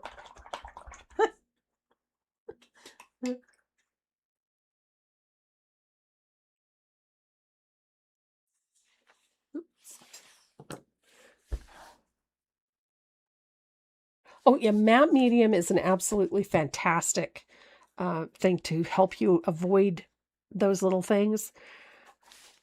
Whenever you finish a section on something and you are very happy with it and it's flawless and that's just exactly what you want, put a thin coat of matte medium over top of that before you move on. And then that way, if you make a mistake at the next stage, you can take a Q-tip and wipe it right off. It makes such a big difference. So we've got a nice little ribbon or a little fabric top. We're going to tackle this. Now you can use any beige color that you have handy. It really does not matter which one it is. If you're using burlap or if you're using cobblestone or sand gray or whatever it is, it really doesn't have to be anything spectacular. I'm going to use a little bit of sand gray because I have it on my palette.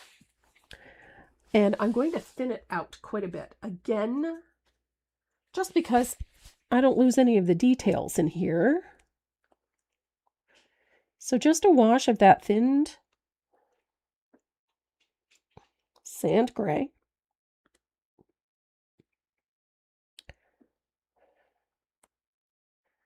And again, I'm not really worried about the details in this. I just want to make sure that I have a color in there and not just leaving it white. So here we go. A little bit of sand gray. Bring that down into those little twisties here.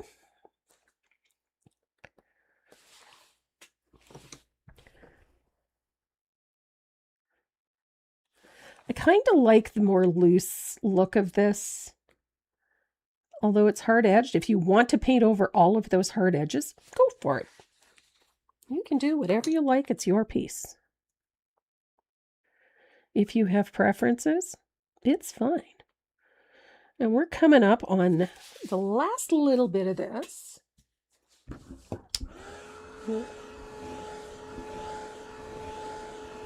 Yeah, glaze medium, antiquing glaze medium works beautifully. Matte medium works beautifully. Same process. So make sure that that's dry. I'm going to use my 3/8 angle, and I'm going to float a little bit of asphaltum onto my twine. Just a little. I'm not worried about which side it goes on. I just want to add a little of that brown to the sand gray, like so. Like it. Now, I also want to shade both sides. Remember, we shaded the sides of this, so we have to shade the sides of that. So a little float of asphaltum on the twine. And I'm going to dry it.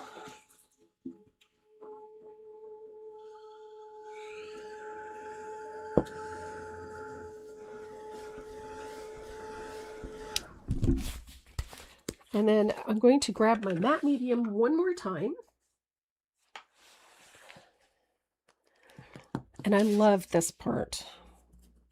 I'm just going to slap a coat of matte medium over everything. Again, not worrying about brush marks. I'm not worrying about how heavy it is. I'm just putting a coat on. Neatness does not count for this part.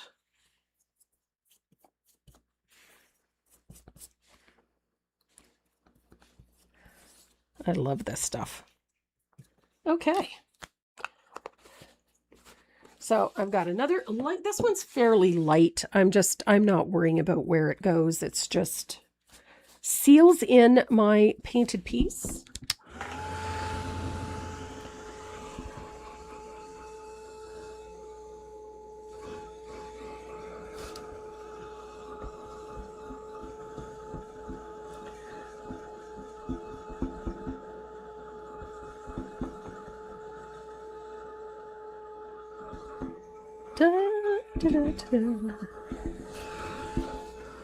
Would it have faster on glide? Yeah, it does. Yes, it would work.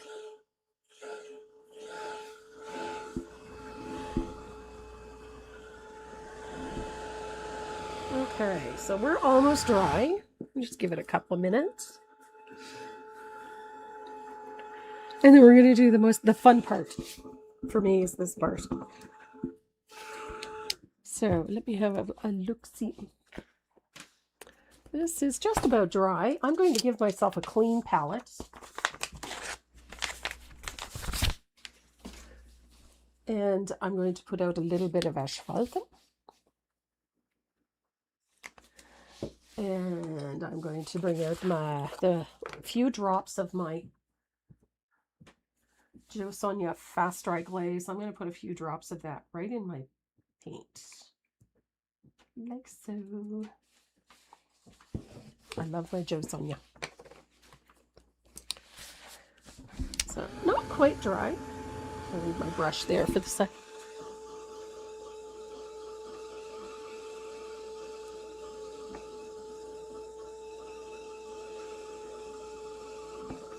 So, we're going to have a huge pattern sale this weekend, starting tomorrow. Yeah. Oh, pardon me. Almost lost my voice. Starting tomorrow, I have a huge pattern sale. So, e-patterns and print patterns are going to be on for a ridiculous price. Print patterns in particular are 50% off. So if you prefer printed patterns, that's the perfect time to do it. And we also will have a surface sale on as well. And then and on Monday, we will post our project for next Saturday. I'm excited. It's summer. So you know it's going to have flowers in it.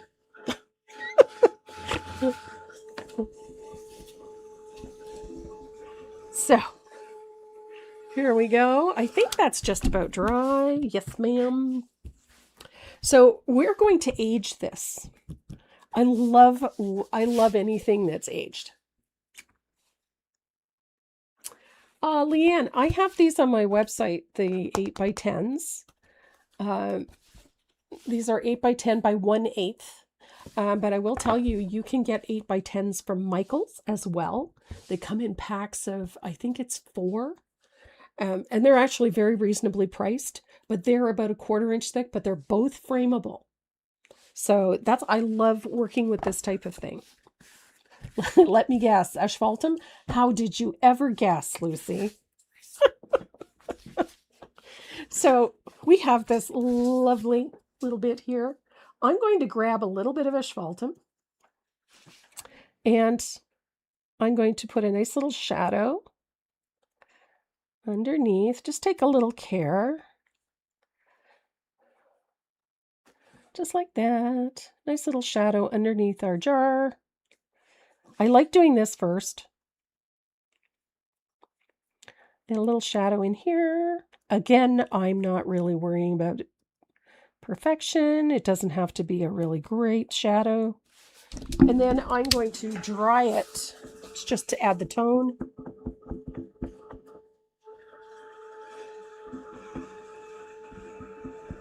Oh my goodness. No, you stay cool. More important. Far more important than painting my pieces. Next Saturday is the 4th of July. Yes, it is. Special, special day.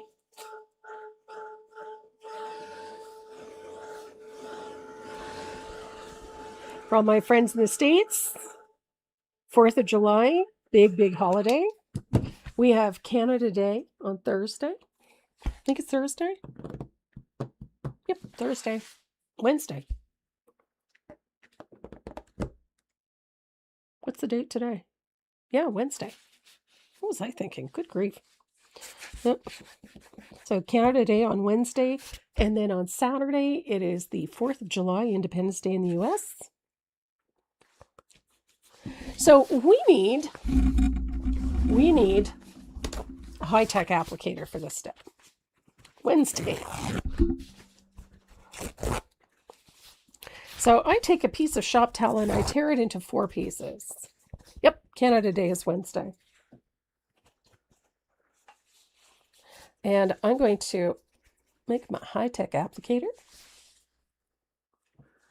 Well, now, 4th of July is a special day for us too, because my daughter Dominique's birthday is on the 4th as well. So I picked up a scary amount of asphaltum.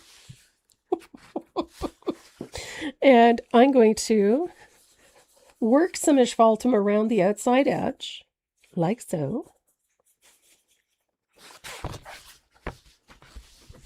This always scares people. Now, you could float it on if you wanted to, and that's fine. I like using this method. I'm using matte medium, so I can get away with this quite easily. So when I'm doing this, once I have color on, I can move color. This is the cool thing about this particular method. Because we're using matte medium, the color will stick. But I can also pull some off if it gets to be too much. So I can come back in and with just increase the pressure a little bit, I can pull more of that off. Now, I don't want to make this so dark that it buries everything. I particularly want this to remain legible. So I'm going to dry this. So I kind of like this. I like this, you know, been around the kitchen since. My way's much faster, yes. But I like that you get all sorts of interesting things. Like, look at this corner here. And along the edge where I didn't quite get enough matte medium, the paper took the color differently. Look at that. So I'm going to pick up a little bit more. I'm going to darken my edges because I like my edges darker. I'm at this point using only a small amount of color and very light pressure.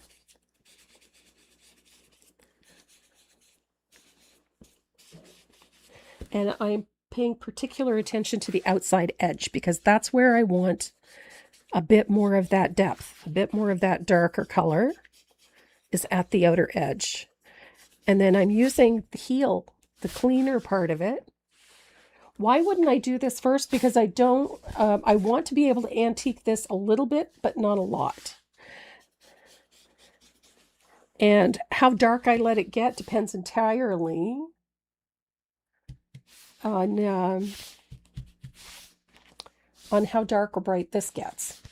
So some people paint lighter, some people are heavier. Yeah.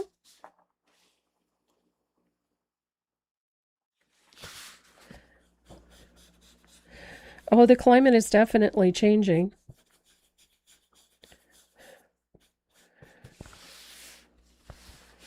So the fun part about this is that I can control it. I can decide how dark it gets or how light it gets. I can decide how much of that antiquing goes over top of the jar. I really don't want much. You could do it before or after. I just kind of like doing it after for this one. But like I said, before or after.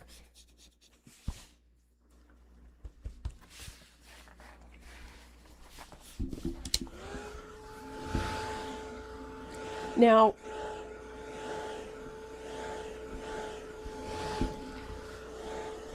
there we go. Now, once this is completely dry, I'm going to take my asphaltum and I'm going to heavily thin it. I want a puddle like this.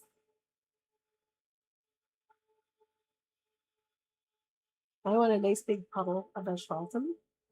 And I'm going to take the lid off of this is my Joe Sonia jar, but a small cup, a glass, water glass, your coffee cup, anything round that has an edge.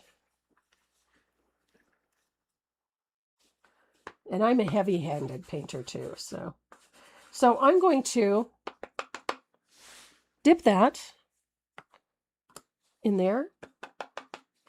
And I'm going to make some rings in a few places. I also like to make sure that some of them get over top of the, in other places. I just think, it's happened to all of us where we've set something and leaked and yeah. So that's a fun way to add a little design element to things. The other thing I like is I can do like Sandy's method for spattering. It tends to get bigger droplets, which is kind of fun, but I try to avoid, doing anything over top of all of the lettering so that it's still legible. You want to keep the recipe legible. So I'm going to rinse my brush. I'm going to dry this. I am going to spatter this again. But now that I've got that aging around out there, oh my gosh, look, I spattered my camera. I can't see it. Okay, bear with me.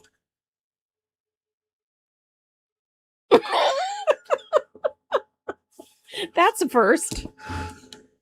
I got it on the camera. Okay.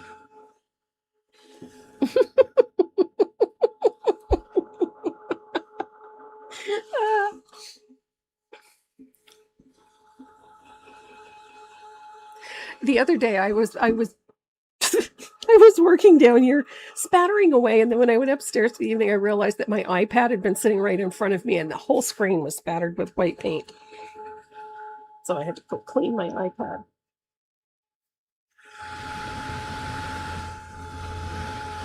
This is fun too. If your dots are perhaps a little too over the top, you can just blot them a little. Like there was one here that was way too big, so I blotted it. Here.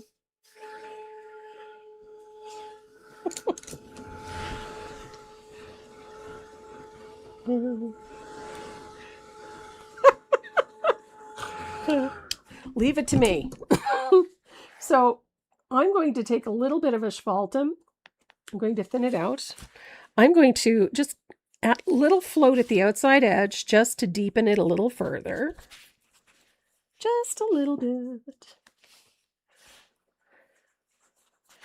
I just find that aged edge and then that diffusing, floating over top of it just softens it nicely, deepens it nicely, and just gives everything a really nice aged appearance. So far, so good. We only have a couple more steps to do. I'm going to dry this. And then I got to find my fugly brush. Here it is. This is my fugly brush. I'm going to pick up some of that asphaltum on my fugly brush. And I'm going to spatter it lightly because I like that sort of, that light, soft spatter. I don't want it to be too dark, but I want that softness. So a little light spatter. And then we only have one more, a couple of little things to do with this. And it's pretty simple. I'm going to use the gel pen to add a little bit of detail in a few places. If I can find one. Okay, there we go. If I can find one that works, that would be marvelous. So black gel pen. I just want to add a little bit of detail to our string here. Now, the fun part of this, you can come back in and add those, those texture lines to it. You can leave some of them light, make some of them dark. You can add fuzzy little bits to the edges of your string. You can make it look a little less perfect, I guess. I like things that are imperfect. Add just a few. They don't have to match what's already there. They can go underneath. I kind of like the idea of, little furring in a few places. Areas where the string is not perfect, making it look a little fuzzy. Because chances are it was likely a jute twine, and if that's the case, then it's fuzzy.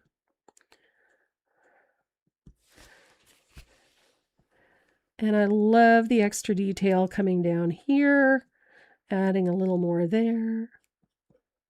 So as I said, you can do as much or as little as you want at this point.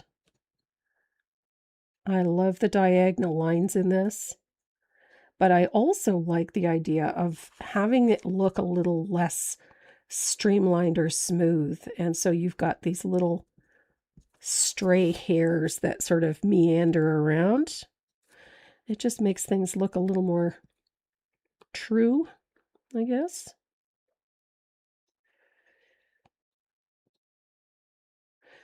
Now again, we've got marvelous Dynasty Pro stencil brush is part of the giveaway today, and which is my favorite stencil brush. I think you guys know that by now. You've seen me use them often enough. If I can find mine. Honestly. So there is a Dynasty Pro stencil brush in the giveaways today, plus some other things. So fabulous, fabulous, fabulous stencil brush.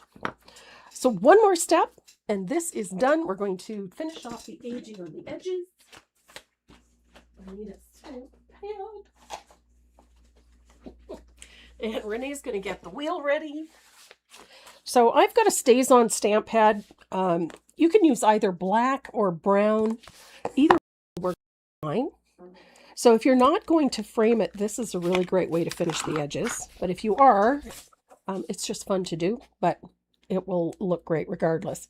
So when you're doing this, I work in a circular fashion, and I tip my stamp pad close to the surface so that I get areas like this. So the closer it's tipped, the more ink that gets on the surface of the edge. You can turn it so it's very close, a little more pressure, a little less pressure. It varies the edge. So you get this really nice, very distinct, distressed edge. It almost looks like it's been burned a little bit, or it's been heavily stained over the years. A lot of messy fingers turning pages. And you can do as much or as little of this as you like. So if you prefer it to be cleaner, then less aggressive pressure towards the paper and keep it at a sharper angle. And voila! Blackberry Jam. This is such a fun project to do, and it's super simple. I haven't had one come out bad yet. I love the rings. I love the spatters. Renee doesn't know it yet, but I had to clean the camera. I spattered in paint. We had a brown dot in the middle of the screen. Got a little overexcited with the spattering. Fun piece. Lots of fun. Et voila. Blackberry jam. As I said, in the pattern, there's also one for strawberry jam. So try your hand at that one too. I mean, just change up the colors a little bit. Maybe the gingham is in a shade of blue, or, you know, use 2 dark shades of red for the jam. So much fun. So many things you can do with this.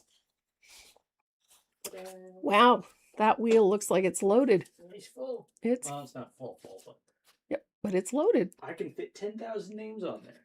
Okay. But we don't get 10,000 names.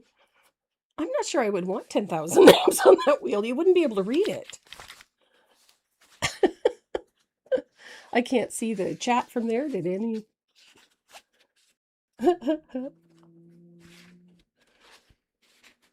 No questions. As long as I didn't miss a question, I'm okay. Did you mean to do the tendrils? You can.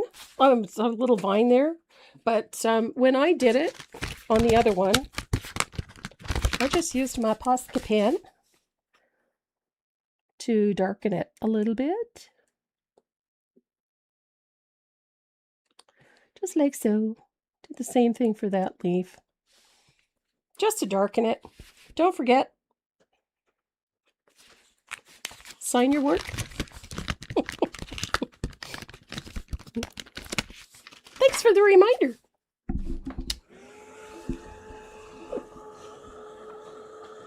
Oh, you have that one again.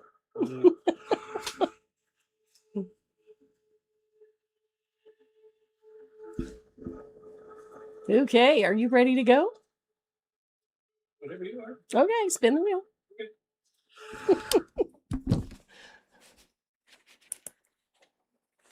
Spinning, spinning, spinning.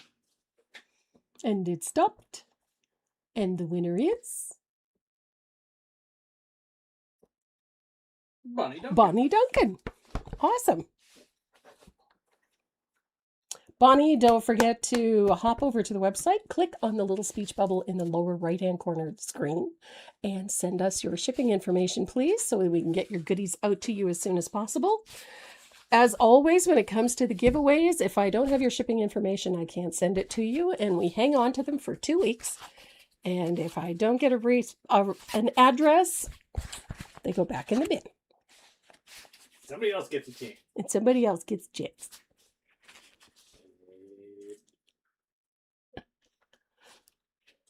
Woo! Number 2.